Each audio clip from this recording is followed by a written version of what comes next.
out when you're 22 or 23. You all are up against international talent. I'm gonna get to Imani here in a moment, but just a brief aside here. When you talk about computer science, for example, you weren't even born. It was over a decade before the two of you, Maya and Maya, were even born. Back in the early 80s, India, the country of India, started their computer science movement. So right after Mao Zedong finished the Great Leap Forward in China, India next door decided we're going to be a hub for computer science. This was back in the early 80s. They made computer science part of the standard required curriculum for elementary kids. Back in the 80s. We started doing it in America and then they took them out. So you know how to work an iPhone, but you don't really know how to do anything better with your computer. Meanwhile, they're being trained and taught this from the time they're in school. They're making apps by the time they're in middle school. Now you have a nonstop flight that goes from India to San Francisco. Nonstop. Air India 17-hour flight goes from India to San Francisco every day. So you understand they're not thinking about hiring you for that if they can get somebody else for it. When I was a kid, that program was still in its infancy. Today, the kids who were there in the 80s, they're grown people now in their 40s and 50s. They are fully seasoned, developed, experienced, masterful programmers now. That's what you're up against now when you talk about IT.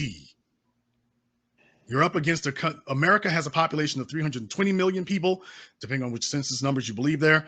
India has a population of over 1 billion. India's working class is larger than America's entire population.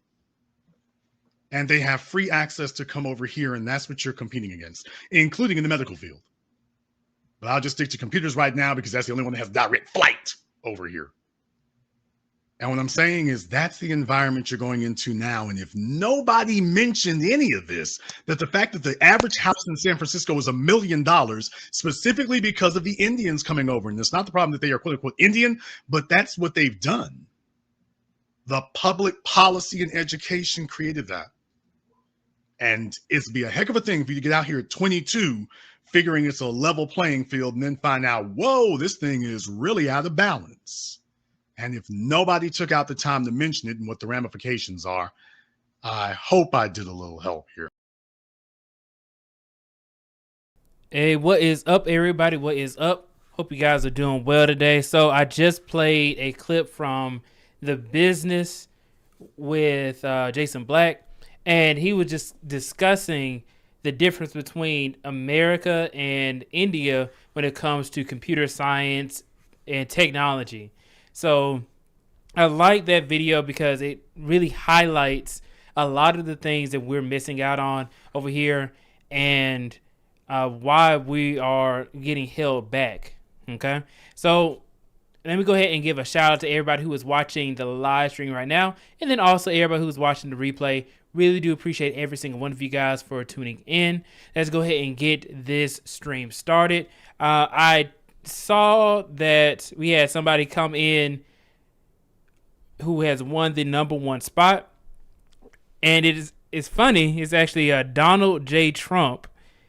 So Trump then came through yesterday when I set up the live stream and said SBE. So I'm going to go ahead and give them the #1 spot, since as the first comment I saw in the stream before we even got started.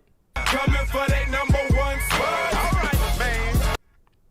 All right, shout out to everybody who is in here. Shout out to the superstars that I got up in the building as well. I'll be your fan. I dedicate this to my superstar for the time.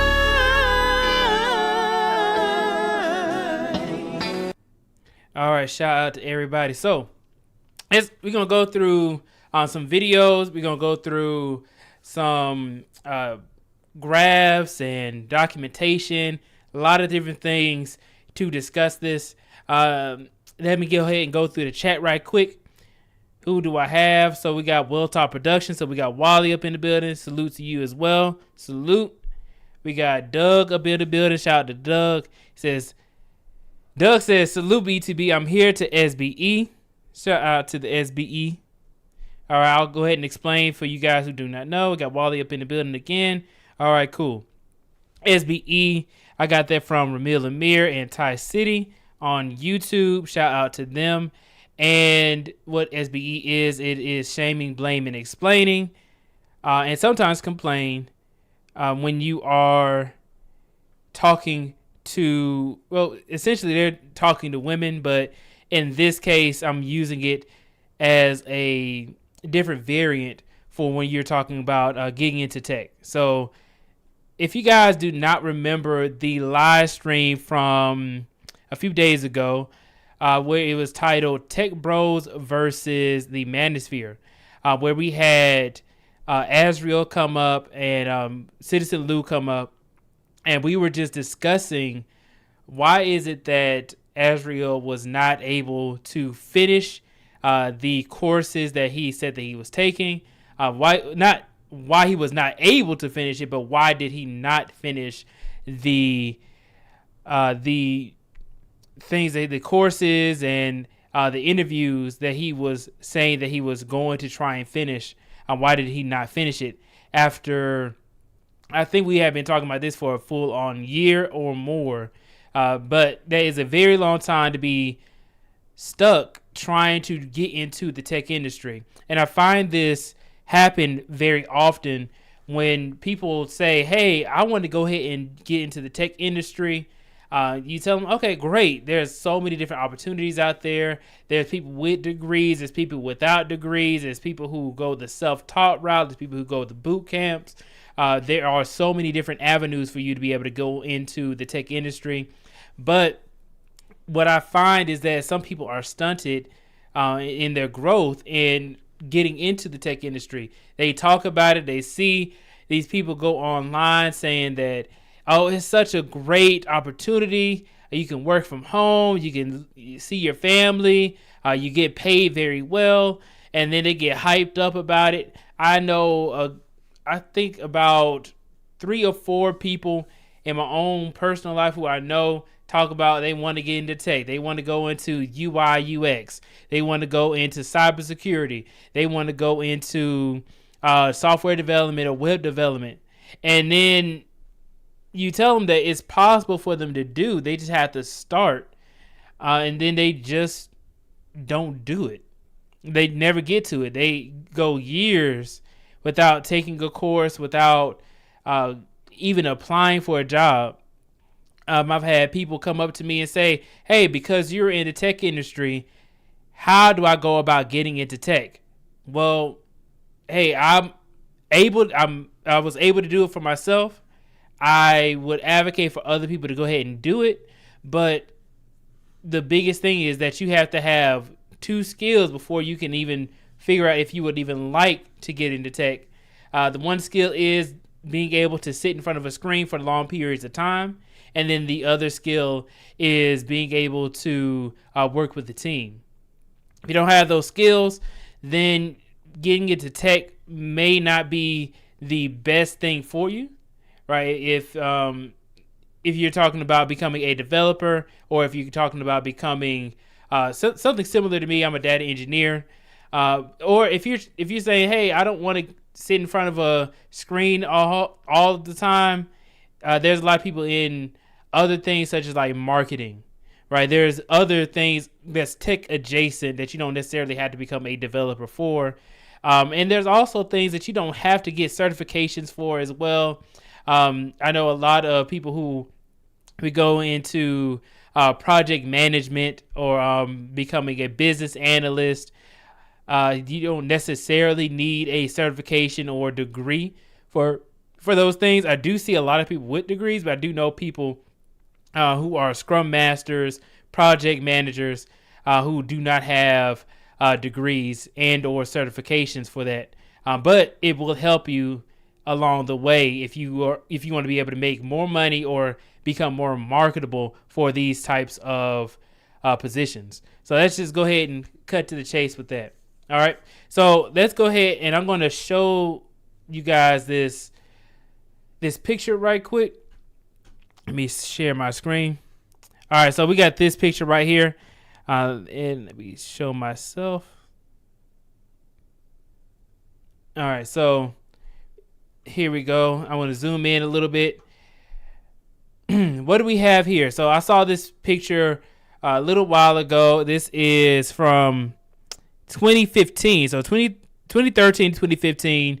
And things may have changed a little bit, but, you know, I'll still use this as our guide for where we are in America. So this is another reason as to why I created Black Man in Tech, my Black Man in Tech channel, where I interview other black men, black professionals in the tech industry to be able to show representation that, hey, you're able to do it. You're able to get into the tech industry. You are able to contend with other people within your peer group.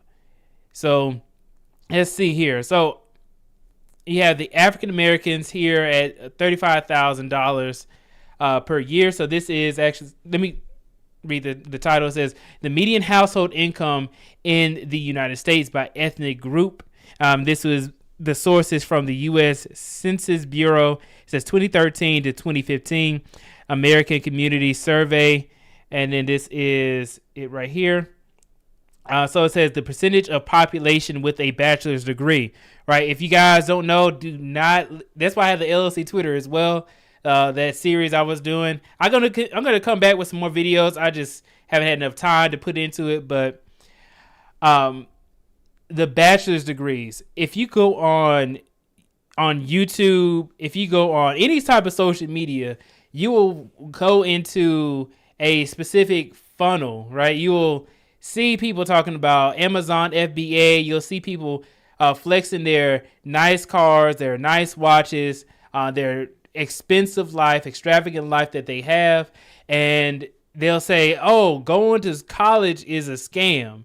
They'll say going to get a bachelor's degree is a scam. You're an idiot. I've actually heard some people say these things. And I'm like, well, getting a bachelor's degree is probably one of the best ways of being able to have a better life, and just being able to have more money associated to you, as opposed to if you just have a high school diploma, or if you don't even have a high school diploma at all. If you don't have a high school diploma, if you do have a high school diploma, they still don't match up to what opportunities that you would have for just having a bachelor's degree. No matter what the bachelor's degree is, a bachelor's degree shows an employer that you have the ability to start and finish something. So regardless of anything, it does show you that. Now, if you get a BS bachelor's degree, a bull bachelor's degree in something that doesn't make any money, then you can compare yourself to somebody who has a good bachelor's degree versus somebody who has a BS bachelor's degree. To me, I have a little bit of bias, is that the bachelor's degree in the STEM fields would be the best for the return on investment, or the ROI. So because I'm in the STEM field, because I'm in tech, if you guys don't know, the STEM stands for science, technology, engineering, and math. Those would be the best bachelor's degree, in my own opinion, for the return on investment. And then, even though you would think that nursing would be considered within the STEM fields, it is not considered a STEM field. For some reason, I don't know exactly why nursing is not in there. And then also law is also not within the STEM fields. But those also are great degrees as well. That is not a STEM major. Okay. Let's go ahead and go through this right here. So we have the African Americans all the way at the bottom. This is back in 2015. May have changed, may not have. It may still be similar, but we are at the lowest, at the median household income. And I would say this too, is that I would prefer to use the median household income because it is better than using the average. If you use the average based off of just statistics alone, the average will be offset by high income earners and low income earners. So you won't really be able to get an accurate representation of what the majority of the African Americans or of Americans what they would be actually making for the median household income, or for the income that you would want to use for this example. So we have 35,000. You have Hispanic / Latino Americans at 43,000. Then it goes Nepali Americans 43,500. Bangladesh, Thai Americans. Then you just have the average American. Now the average American, I think they're just saying regardless of any race, the average American is at $56,200. Now, I remember when I was growing up, I used to think that was a lot of money, but it is not, at least for where I live. I live in Atlanta, Georgia. Peace up, A-Town down. But yeah, so we have the $56,200 for one person will be okay. In Atlanta, like, you kind of like, all right. But if you go to anywhere that is like New York or California, this is absolutely nothing. This probably will be able to get you gas for a year.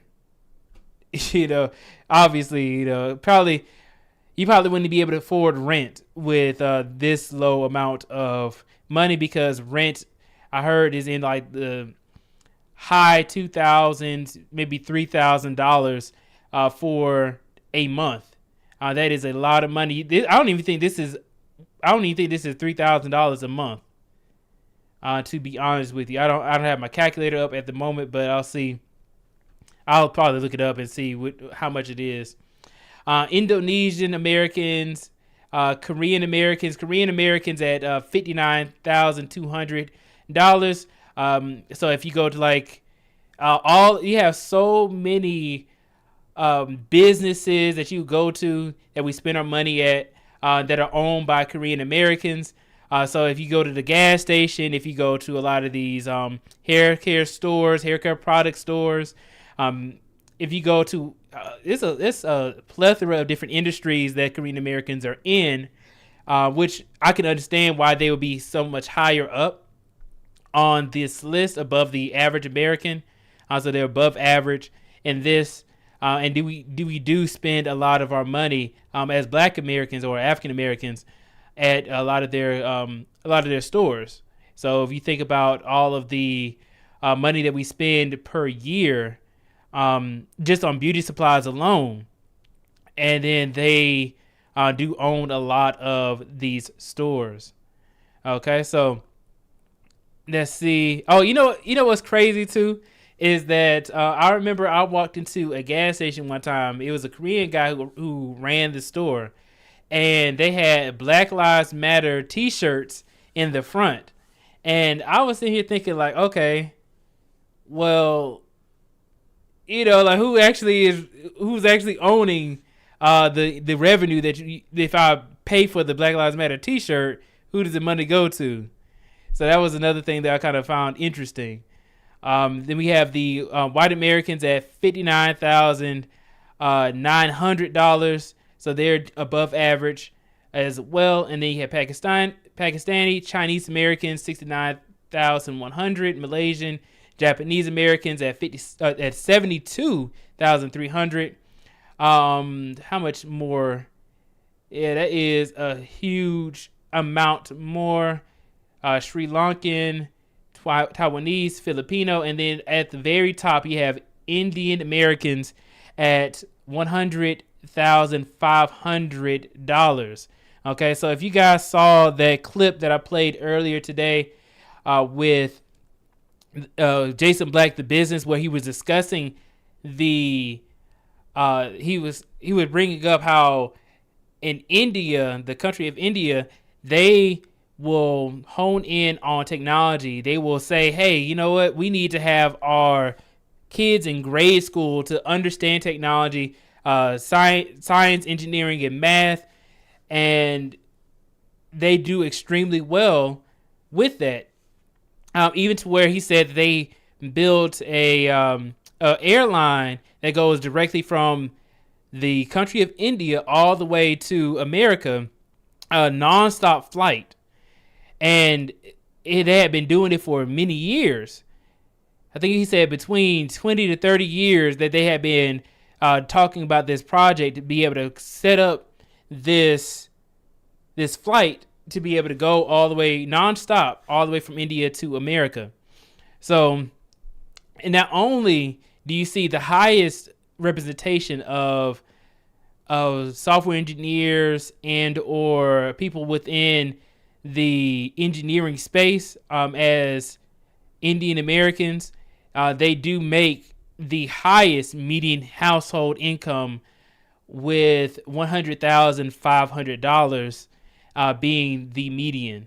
All right, and then now let's go back to the percentage of population with a bachelor's degree.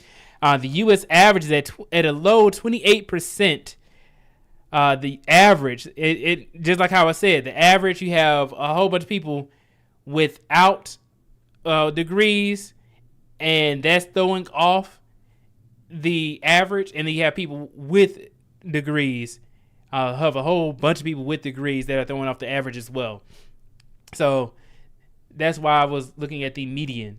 We have the Japanese Americans at 46%, Filipino Americans at 47%, Chinese Americans at 51%, and then you have the Korean Americans 53%, Indian Americans at whopping 70%, almost 20% more than the Korean Americans.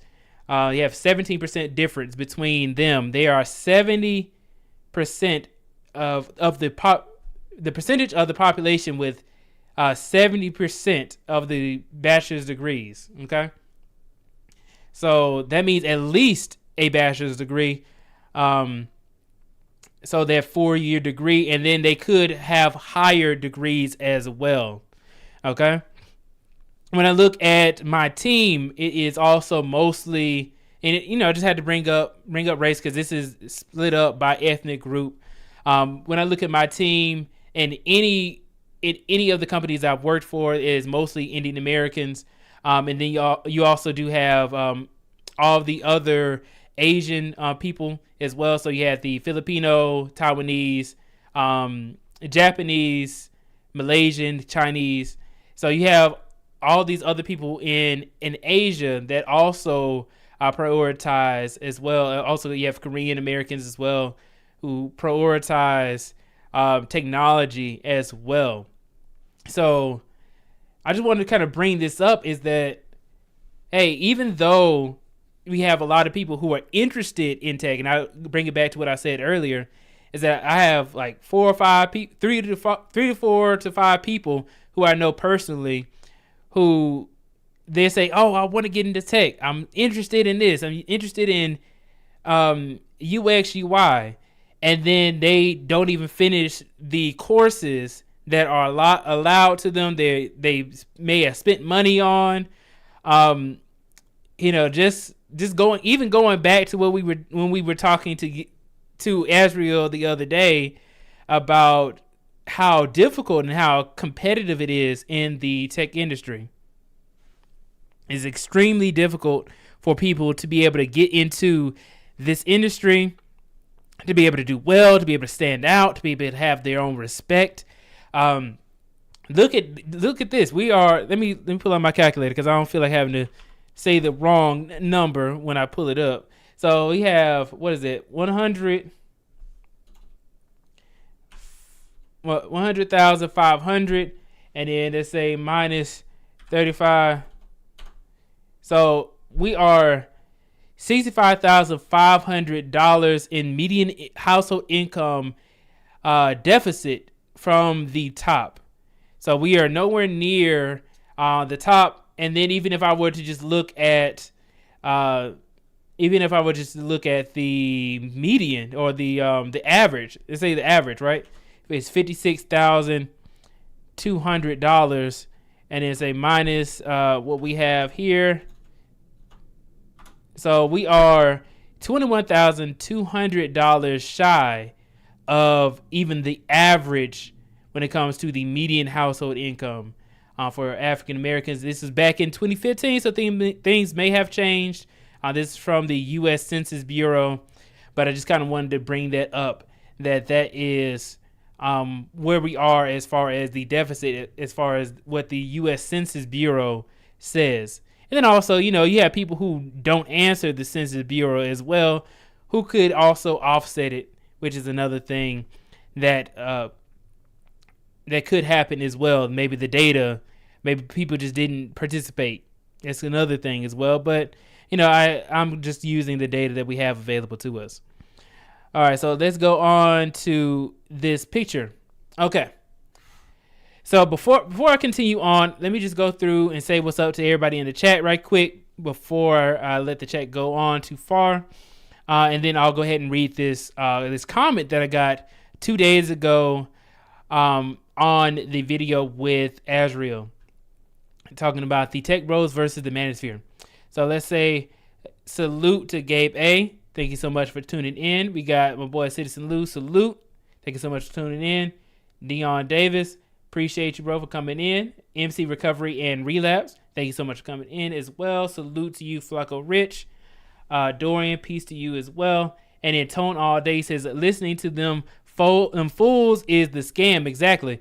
Going back to the people who say, oh, you can get a 6-figure job with no degree. You don't even have to go to college. You can do all this and go into Amazon FBA. You can go into making your own business with no income. Like stuff like that. When you talk about like real estate and flipping houses, but you don't have to have any income at all. And some things just sound too good to be true. And when things are too good to be true, that is pretty much a scam. Got Little Rock up in the building. Appreciate you. Citizen Lou says internships are geared towards college students. Those are extremely beneficial. Exactly. I had 2 internships when I was in college. It helped me out tremendously with being able to get my first job. Is that Mr. E? Appreciate you. He says them degrees though. Yes. Let's see. Who else we got? All right. So it says Tone All Day says all them buildings are empty because you gotta make at least $67,000 to qualify for an apartment in Atlanta. Now, yes, at least. And it depends, right? If you're talking about in downtown Atlanta, then I would think yes. That is just like how you saw. That's way above the median household income for African Americans, way above it, and even it's still above even the average American as well. So you will not have a lot of people being able to fill up those buildings unless they are having a high income skill to be able to have a job that pays them well like that consistently. Untitled is up to you. Says 1.45% of the population to be exact. What is up, Sexy Red? Appreciate you. And then Dion Dave, Deacon Dave, I can look that up to see if they have updated the list. And then Tone All Day asks, how many black people you graduated with BTB? I have no clue. I probably could look it up. I have no idea how many I graduated with. There were a lot though. I went to school at Georgia State University, so there were. I'm in Georgia. I'm in Atlanta, so there's a lot of black people who were there who graduated. I don't know the exact number though. All right, and then Mr. E says, look at who are the current CEOs of the big tech companies. Exactly. All right, so let's go ahead and read this comment right quick, and then I have another video, and then I can open up the call-in lines as well. So it says, this is from LAS All Reactions 1360. Okay. So let's see. They said, this is for Azriel. I'm around your same age, and went the course route in UX UI design. Although I have a background in graphic design, I finished my UX UI course in January 2022. So all the way, it's even more than a year. So it's a year and a half that they graduated from this course. They finished this course. And this is from General Assembly. Even with a whole outcomes department that helps you format your resume and tips and tricks on applying for jobs, I still have not got my foot in the door. I think there's two things going on in these conversations. You assume that finding a job in tech is like a normal job search, and I promise you it's not. I have applied to well over 150 plus jobs and have only had maybe 6 or 7 callbacks and 2 or 3 official interviews that leaked past the first round. Now, let me tell you guys, before I continue on, the first round is extremely important because if you can't even make it past the first round, like, getting the interview is great. It's a great way of knowing that a company sees your resume and thinks that you can do the job, right? Now, the first interview usually is going to be either phone screening, right? Either phone screening, but if they mean the first interview, the first official interview, that is going to be most likely a technical interview, which is I'm asking you questions off the top of your head with no preparation, what things are, what is going on with a specific technology, what's going on with a specific language. Can you understand what I'm telling you and asking you, and can you answer that question clearly, concisely, and correctly? Right, the 3 C's: clearly, concisely, and correctly. I like that. All right, so that is what they are asking you in the first round, and then it goes on. At the most amount of rounds I have been through with a job interview is I've been through 6 or 7 interviews, and that was with Chick-fil-A. They had 8 interviews total, 8 rounds total for Chick-fil-A corporate. And what it was they had the initial phone screening. They had the second, it was like to set up everything. The second one was a interview that you had to take recorded. So they recorded you on your computer, and you had to answer questions on your computer, the technical questions, and also some behavioral questions as well, just so that way they can know that you're a well-adjusted person. So that was the second round. The first round being the phone screen. The second round being like a video interview. The third round was a full day long of interviews.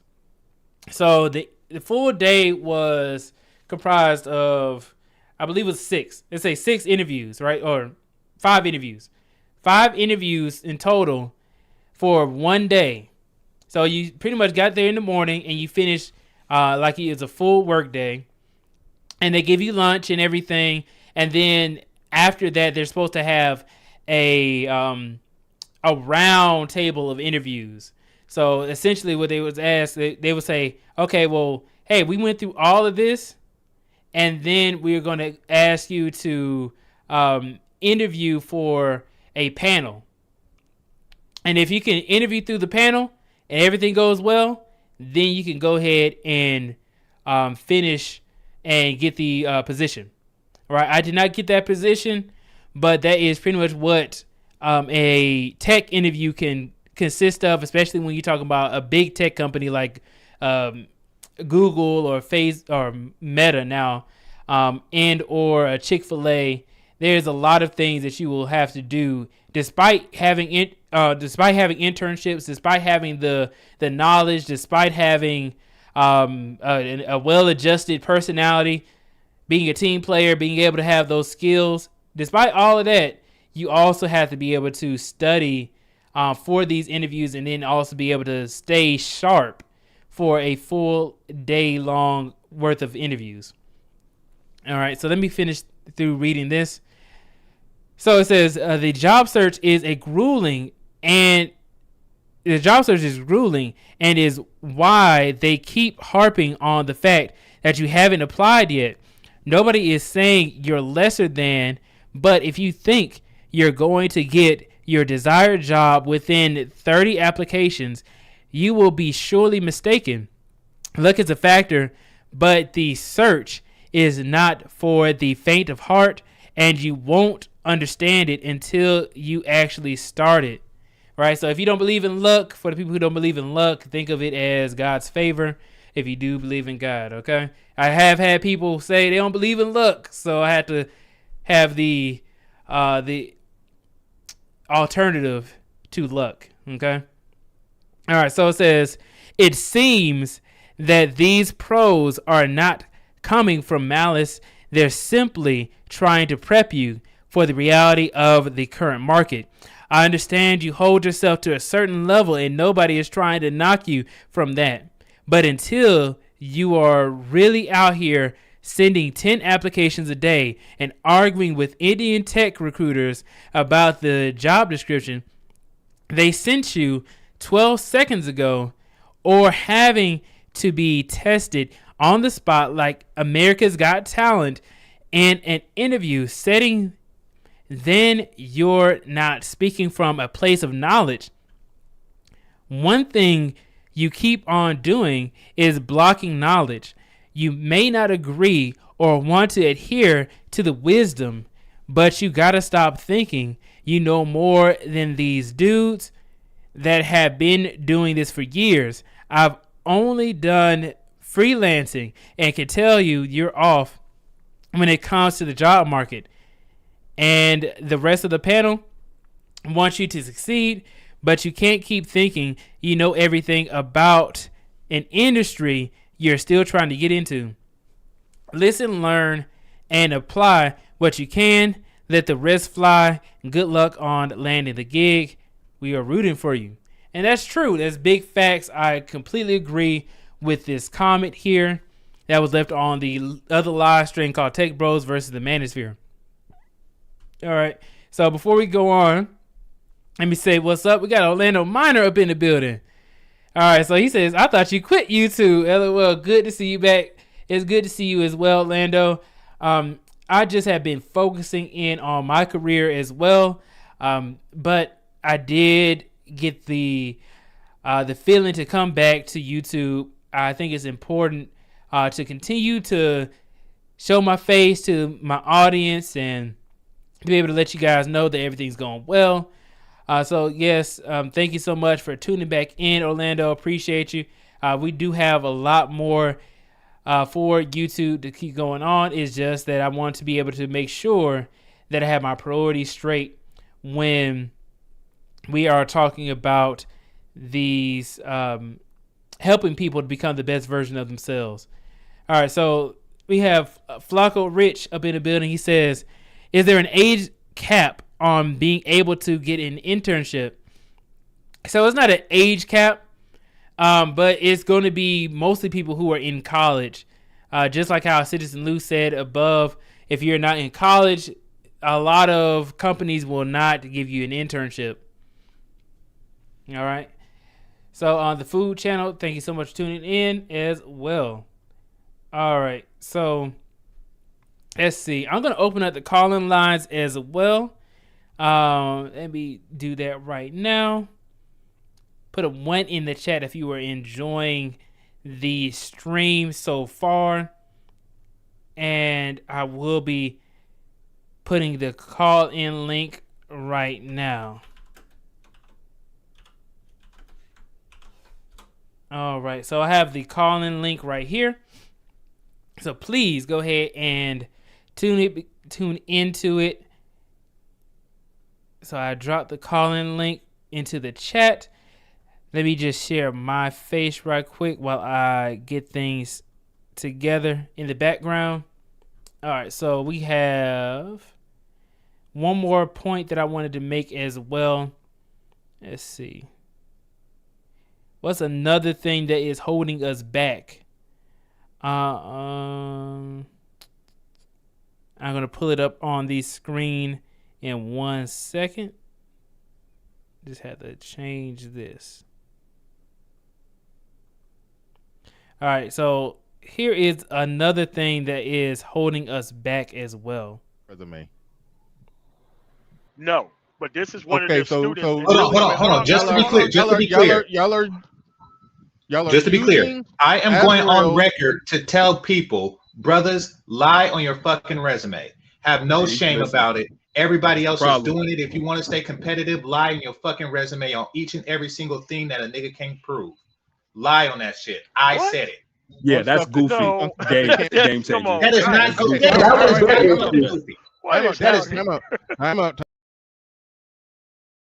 All right, so that is another thing that is holding us back as well, is that you have people who, they have their own opinions on things and they're entitled to their own opinions, but you have people who just give out bad advice, right? So that was a clip from Bernard Riley's stream a few days ago. I played it on the other stream as well, but that is one thing that is also holding us back, is that you have people who will tell you just flat out incorrect information. You ask a recruiter, hey, recruiter, is it okay if I lie on a resume? They're going to tell you no. Oh, okay, well, how about this? If I embellish on a resume, is that okay? No. You had, I watched the one-on-one stream with Bernard and then also Sub-Zero. And even Sub-Zero said that hey, look, I don't tell people to do that. He straight up denounced what GC was saying. He said, I do not tell people to lie on the resume. Anybody with the right mind will be saying, no, I'm not going to tell people to lie on the resume. The only thing that I would probably tell people to do is to be able to tell the story of how you were able to show a skill, right? So if I'm telling you, I have the skill of working with SQL, well, let me tell you a story as to how I worked with SQL, as opposed to me lying about it, right? If you're going to change a resume to fit a specific type of role, you need to have actually worked with whatever product they're asking you to use or technology, right? Even if you don't have that specific technology on your resume, they may still give you the position because you can just learn the technology when you get the job. But if you say, hey, I've had a position and I worked with Python to be able to create a software that has been able to service 5,000 plus users and be able to help them to source talent for a recruitment company within the HR industry, right? It's something like that. It'll be some sort of story within your bullet point that would display that, okay, I have actually used this technology. I can prove to you that, hey, this is the amount of users that have used the product. I've used it in a production environment before, and it's actually for a company, and I got paid to use it. So that is what you would have to do for a resume. Because I used to work on resumes. I used to write resumes back when I worked at Georgia State as a student ambassador working for career services. So we would help people with setting up their resumes to where you can have your keywords in there. But if somebody were to read that bullet point, they would say, okay, well, hey, this person has numbers in here. It's clear, concise, to the point. Is something that you'll be able to say, hey, he has told me that he can display this specific skill. Now, just straight up lying doesn't make any sense when you don't have to. You don't have to lie if you can actually just go ahead and get that skill. And if you don't have a job, I would suggest, like, even if you've never been paid to do something, I would suggest you get involved in a hackathon.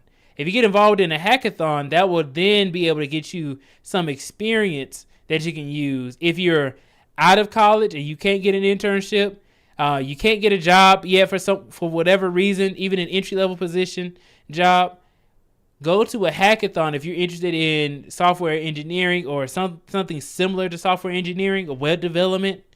Then you can go into a hackathon that you have online, and I can give you guys a website as well. So that way you don't have to lie. Let's see. So here is one website that you can go to. It is mostly based off of data analytics, I believe. Here is the website here. You can go to Kaggle.com. They have competitions that you can join on, and it's free to join these, right? It's free to join these. You can say, hey, I participated in this active competition. You may or may not win, but this one is from Google. It says Google American Sign Language Finger Spelling Recognition. So you get to work with, I'm assuming it's working with AI. I haven't actually read it yet to see. I just pulled it up this moment. Yeah, so it says AI, or artificial intelligence, finger spelling recognition. So if you just follow what they're asking for, not only do you have the opportunity to be able to win some money from Google, but then you also will have the ability to be able to put this on your resume. This is something that they did not bring up. Instead of lying on your resume, you can bring up something like this. And then if you don't know how to code, right, there's plenty of other ways of being able to learn how to code. Like if you go to these websites, I use this all the time, Geeks for Geeks. This website here will be able to help you learn how to code. In addition to Udemy, Coursera, all these other platforms as well. If you want to get into this, if you want to learn data structures, they called me out with my ad blocker. They called me out. They called the brother out. Anyway, they have these tutorials that will be able to show you how to utilize data, how to utilize data structures, how to learn how to code, all of this for free. And then if you want to be able to test yourself, a lot of people go here to LeetCode. As soon as it loads, LeetCode is another way of being able to just test yourself for interviews, right? So that is another place that you can go to be able to get better at software engineering. Okay, so let's go ahead and show myself one more time. So those are just some resources, so that way you don't have to lie on your resume like how GC was telling you to. You can go ahead and just be truthful and be able to get the job still. All right, so let's see. And what is up, Keep It Techie? Thank you so much for tuning in as well. All right, so I just showed, and then yes, and so Dion Davis says, so there is no excuse to learn this. There's no excuse to not learn it.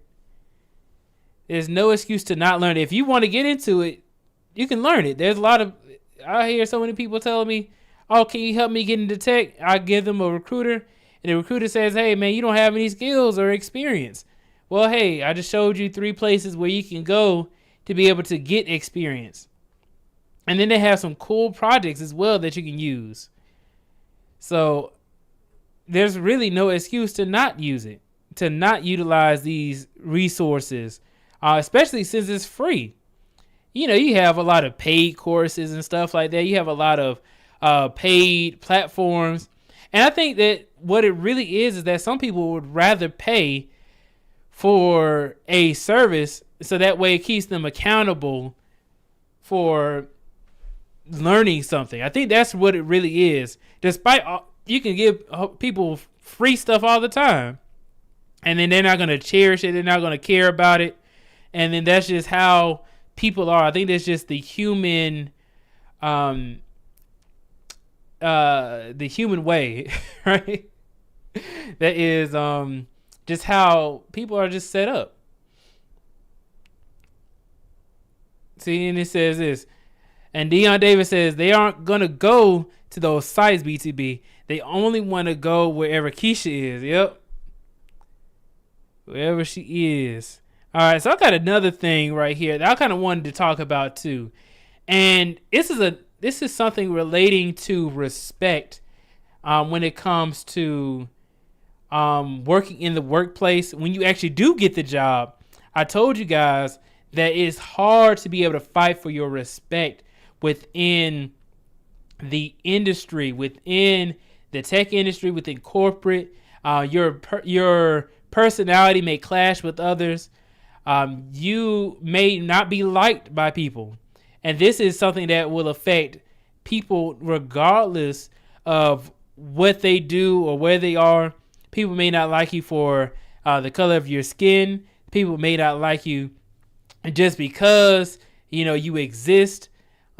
People will tell you that, hey, you can't do something because I don't like it. Matter of fact, even an example, right? I have my YouTube channel, and I want to run my YouTube channel how I want to run it, right? And I named this live stream, I said Black Tech SBE, right? Shame, blame, and explain. I wanted to set it up that way because I wanted people to know that this is something, because it's a keyword. Shame, blame, and explain SBE. People who know what it is, and they'll be interested in going to watch this video and live stream. But even still, I have people who will tell me, why do you have to use that? Why can't you just come up with your own thing? Well, essentially what that translates to is because I don't like something, I'm going to tell you that you can't do it, or tell you that you have to change what you're doing.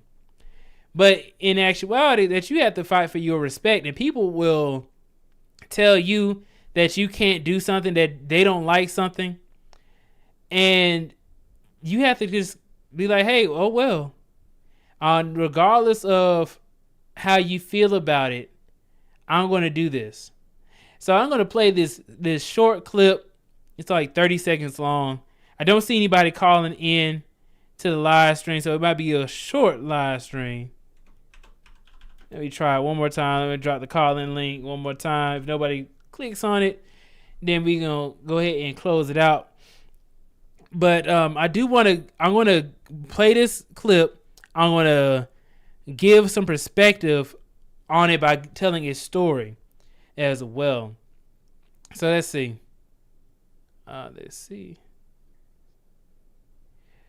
So this is from an old show from back in the day. If you guys do not remember, Recess from all the way back in the 90s to the 2000s, the early 2000s, is a show I used to love growing up. But it had a great video, great episode that is so relevant even till today. All right, so I have Maximilian coming up. Let me let him in right quick. 1 second, guys, as I get this set up. Hey, Maximilian, can you hear me? All right, great. So I'm going to play this clip really quickly, and then I'm going to go back to you and then ask your opinion on the live stream so far. All right. So I have this clip right here, and I want to play it to just, and I'm going to give some context to this. I'm only playing 30 seconds of it. But the full episode is like 10 minutes long. So let's see. So I guess you probably, I don't know, like me now, huh? Nope. What? But why not? I demand an answer. You gotta tell me right now. Why? Why don't you like me? No reason, I just don't. Well, I I hope you two troublemakers learned your lesson. I sure did, Miss Finster. Good. Yep, no matter what you do, not everyone's gonna like you. Blast you, Detweiler. Just because I give you a detention doesn't mean I don't like you. All right, so that's literally it. That is the video right there. And some context to this. If you guys have not seen Recess or not watched this video or the episode, this episode is titled Everybody Loves TJ, all right? And TJ is our main character here, the kid with the red hat. And he is liked by pretty much everybody at the school that he goes to. So since everybody likes TJ, he is used to being really cool, being the cool kid. Well, now you have this kid right here, and it's the black kid with the green hat. He doesn't like TJ, and how he finds out is that they ask him, "Oh, do you like TJ?" Well, no, I don't like TJ. Me without TJ is a good thing. And he had no real explanation as to why he did not like him. So TJ said, okay, what am I going to do? I'm going to gift him a brownie. I'm going to try and be around him. I'm going to offer to play games with him. I'm going to show him a good time. They both went into detention together. And then he got him out so that way he can meet new people, got him ice cream, all kind of stuff. Showed him a new way if he gets into detention that he can leave whenever he wants to by going through the janitor's closet and climbing through the vents. He did all of this within this episode just because the guy didn't like him, so he could convince him to like him. Well, essentially what I'm getting at is that when you go into the corporate environment, you will find people who do not like you, and you wouldn't have done anything to them. And let me give this story really quickly, because I remember this one time I was working and I had this like 6 projects to do. I had like 6 different things on my Jira board, and I just did not have the time to finish it within 2 weeks. I said, I have no clue how I'm going to be able to do this as the lead data engineer on my specific project. So what I said was, hey, you know what? I have this one guy who's working with us. He's another data engineer, an Indian guy. And I'm going to say, hey, let me go ahead and give him just one of these projects. I know he's like part-time on this project. He's part-time on another project, but he has nothing on his plate. So I'm going to give him one thing to do. And then we can discuss it. You know, he can ask me for help or anything like that. I just simply can't be the person who is solely working on this. So what happened? Well, not only did he not do it, but he went to my manager, and at the time, I didn't know he went to my manager. He went to my manager to tell my manager that, hey, why isn't it that he doesn't do this? All the other stuff, all the other 5 things that he has to do are nowhere near as important as this one thing that he gave me to do. And I'm sitting here like, I know this man did not just go to my boss to tell him that I didn't want to do some work. And I'm sitting here like, I'm the lead. I'm the lead person on this project for the data engineers. And then this guy told me that he didn't want to do it. He thought that what I was doing wasn't as important. He's already doing other stuff on his other project. I'm saying like, well, what's the use in having you on this project if I can't give you even one thing to do? And the thing is that people will just not want to do something because they look down on somebody. So essentially he looked down on me. He looked down at me and said, I'm going to listen to what this guy says. But I guarantee you, if the manager told him to do it, he would have just gone ahead and done it. He was like, okay, cool, I'll just go ahead and do it. This man would rather me have to do 6 things by myself than to help me out with one thing so that way I can have less on my plate. So that is one experience that I've had to where somebody just simply just didn't like me for no apparent reason. Didn't like me enough to where they're just going to say, hey, you know what? Not only am I not going to do it, I'm going to try and get you in trouble with your manager and tell them that you ain't trying to do some work. Absolute foolishness. But just like how, and also another thing, if you guys watch the one-on-one video with Bernard Riley and Sub-Zero, Sub-Zero talks about his experience and how when he was working in the industry, he had absolutely no help. But he had this one project to do, and he was like, man, I really wish I could get some help. And then he had an Indian lady, and she didn't know what to do. So they had a whole team of people go over there to help her out with understanding how to do a project. But when he would ask for help, he would not get it. And that is exactly how it is within the corporate environment when you have to fight for your own respect. You have to fight for people to take you seriously. And even though you're supposed to be able to get help and collaboration and everything else, they set up everything to where you have to go into the office. They want you to end remote work, so that way you have to go into the office for collaboration. And you go in there for collaboration, then they don't want to collaborate with you. They don't want to help you. So that's another thing that you have to be able to be wary of. So when I see Azriel talking about, hey, I'm just not going to finish this course, or I'm taking my time and all this other kind of stuff, man, when you get into the corporate environment, you can't take time. You can't procrastinate, because what's going to happen is you might have to do stuff on your own, even if you ask for help. So let me go ahead and turn it over to Maximilian. Maximilian, how you doing today? Good, man. Just finished up some work. See, there we go, man. I like to hear it. Yeah. So Maximilian, what did you think about so far any of the videos that I played, or any of the commentary I gave on today's live stream? Yeah, as usual, it's really good stuff. Something I was, thinking about was like that,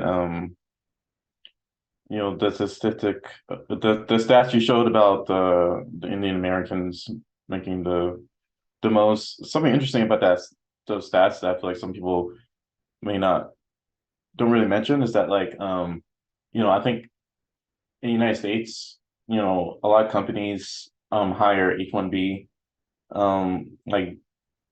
employees, especially from India. Like, I know, like, a lot of like the big tech companies like Amazon, like, and even Twitter, when Elon kind of fired like 80% of the Twitter staff, a lot of them were H-1B visas. They were complaining on social media about how, they only have 90 days to get another job, which is in tech is not enough time really to get another job, especially when you're working at big tech companies like Twitter. And, I find it interesting because, those stats are kind of interesting because I feel like, that might be a reason why, because they even said that like those Indian Americans had over 70%, 70% had a bachelor's degree, right? That's what I read. So I feel like that may have affected like some of the those stats, and I think it's kind of interesting to think about. I mean, I'm sure, not to say that like those Indian Americans aren't hardworking people, but it's just like, it's just another thing where there's other factors that could affect those stats other than just working hard, right? What do you think about that? Yes, I can agree that just working hard is not going to be able to get you to where you're trying to go. Working smart will probably be better, or would be better. And not to say that they're not hardworking. I believe that they are hardworking. Right. Everybody every ethnic group has hardworking individuals in them that help boost their group. But one thing I did want to point out with that that graph that you saw was that when we put together that graph and then also the push for technology, right, to be able to get into these fields, like how you brought up the H-1B visa. When you see the H-1B visa, you think about it as, okay, well, they have the opportunity to go from India over to the United States to work in this country, to be able to make a lot of money for themselves and their families. But then they don't bring up the fact that, like how you said, when they got rid of all the H-1B visa workers, they have to go back to India. And regardless of whatever investments they have in the United States, regardless of them having children here and being, having their wife and kids and having a house, all of that, they still have to go back to India because they're no longer allowed to be in the United States. And it is a lot of people. It's very competitive to be able to get the H-1B visa as well. There's a lot of people who are trying to go over to the United States. But you do have the high income skill regardless of being able to have the H-1B visa, right? You have the high income skill being able to, if you are in India still, you can still have other business ventures that you can use with that high income skill of software engineering or web development. So when they go to America and let's say they go to school here, they get a job here, and then their visa runs out, they have to go back, and they may have to reapply for the H-1B visa. They still have the skill to be able to make enough money to where they can take care of themselves and their families. It is pretty bad though to hear some of these stories about the people who work on H-1B visas and they work as maybe they say contractors for a company like Meta or Google, and they have to work there. They can't just leave whenever they want to. And a lot of people say that it's kind of manipulative in some ways as well. And I don't know if you've ever heard of that, Maximilian, where I've heard some people who are on H-1B visas, they may see that the company may be trying to take advantage of them because they're kind of at the mercy of the company. Have you ever heard of that, or do you have an opinion on that? Oh, for sure. I definitely think it gives the company a lot more leverage than if you were like a United States citizen, because I'm a citizen, I can, if my company, terminates me for some reason or I get laid off, it's going to be, of course I'm still going to have to, go down to the job hunt stuff again, but it's so much easier and I have a lot less pressure. I don't have that 90-day deadline looming over me, shoot, I could take a vacation for 90 days, come back, and then go back on the job hunt again,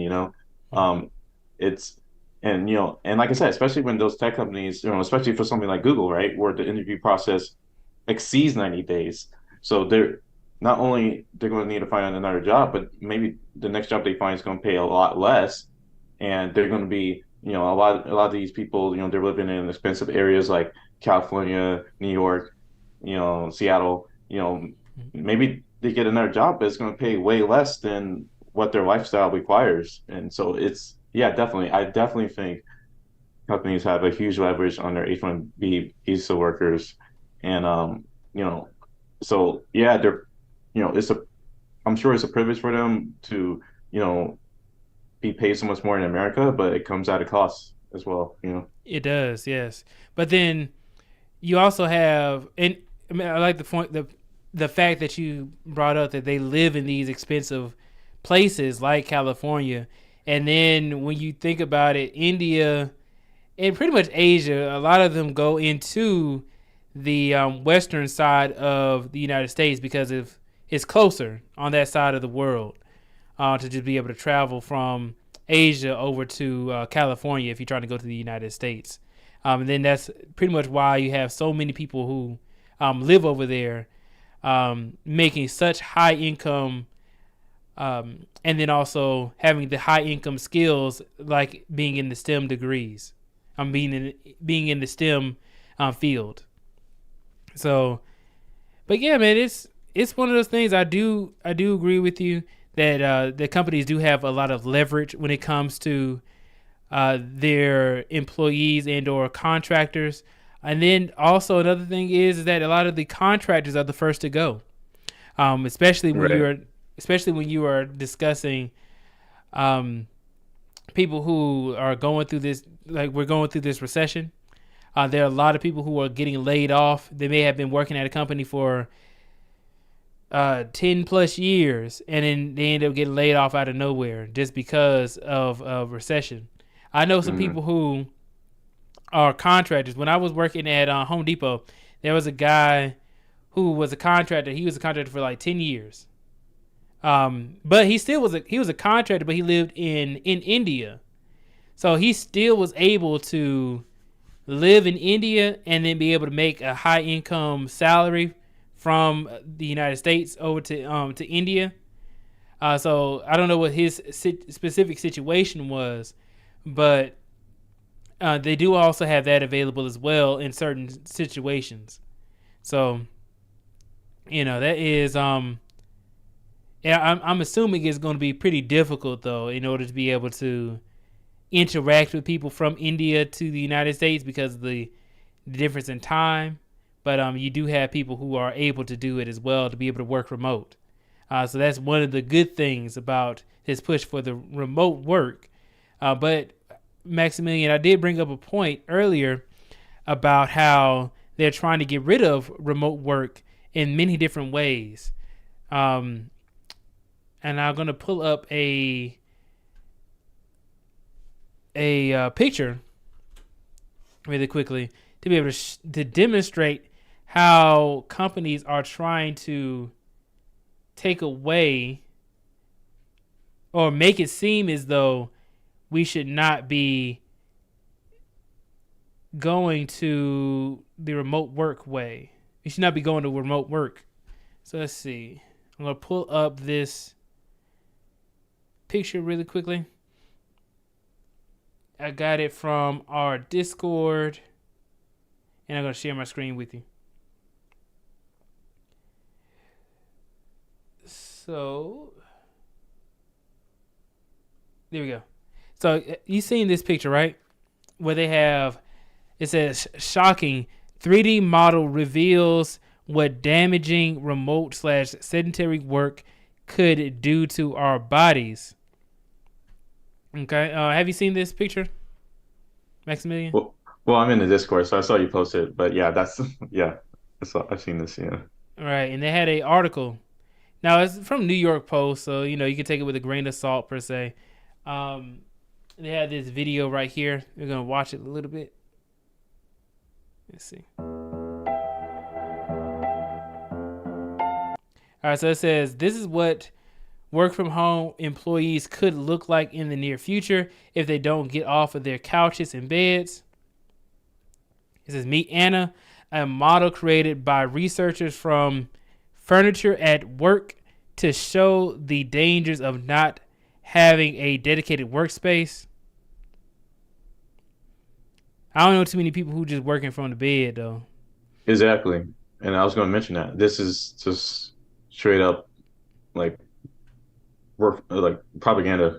There's no other way to put it, really. Yeah, it's very rare from what I've seen, like people just straight up like work in their beds. Like, first of all, that's not even comfortable after a while. Mm-hmm. If like people who've actually tried it, like they understand quickly that's not as comfortable as it looks. Right. That's why you need to get you a standing desk. Yeah, I guess standing desk. I actually don't have a standing desk. I need to get one, but just having a good chair, invest in a good chair, and stretching, exercising, and this would be no different from if you worked in an office. Have a good chair, make sure you're stretching and taking breaks at the desk, Um, so yeah, I definitely think this is just like just a tool to try to like scare people to like who aren't aware or people who don't even work from home. And I'm just going to Mm-hmm. go out and say it. I think that there's a lot of people who don't work from home and they're jealous of people who do work from home. Like I think that's a factor as well. Um, so we always have that, minority of people who are being vocal about this stuff. And then I also think one of the reasons they're pushing so hard for getting rid of work from home is, um, you know, these companies have so much real estate, with these offices, and it just looks terrible on their balance sheets that they're wasting so much money on their corporate offices and they're hardly being utilized. That's really the reality of it. Yeah, I can agree with that. Let me continue going on. It says she has poor posture, swollen eyes from staring at a screen, and claw-like hands. So they're really trying to make you see that it is a bad thing. It says this study comes, and then these people are all in the office. It says this study comes as employers are increasingly demanding and workers return to the office. Getting real pushy with it. It says Pew, or PEW, I don't know what that is.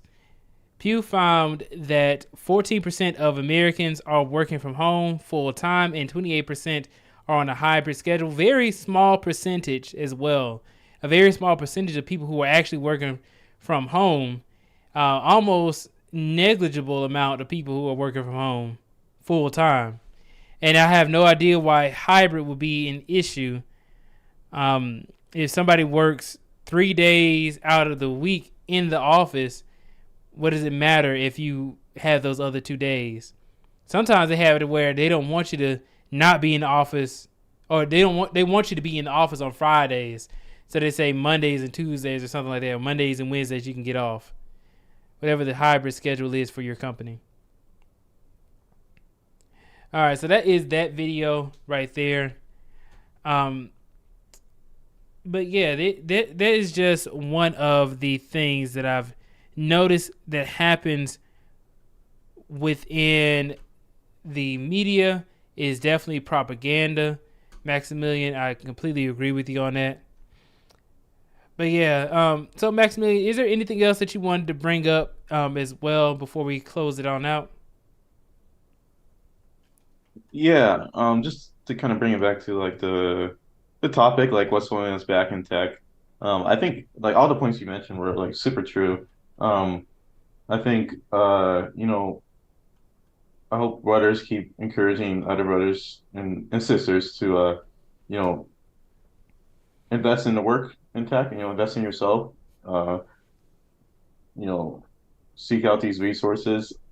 I can, Azrael, was an interesting case. I was there. I listened on the last stream. I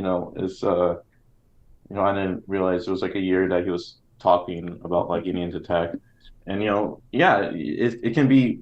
I think getting into tech can be really intimidating. It can be really daunting, and I think it's important to just come with like an open ear and be open to all the advice that especially other brothers are giving you because they've been through it and they want you to succeed. It's not like it's not a competition. It really doesn't have to be.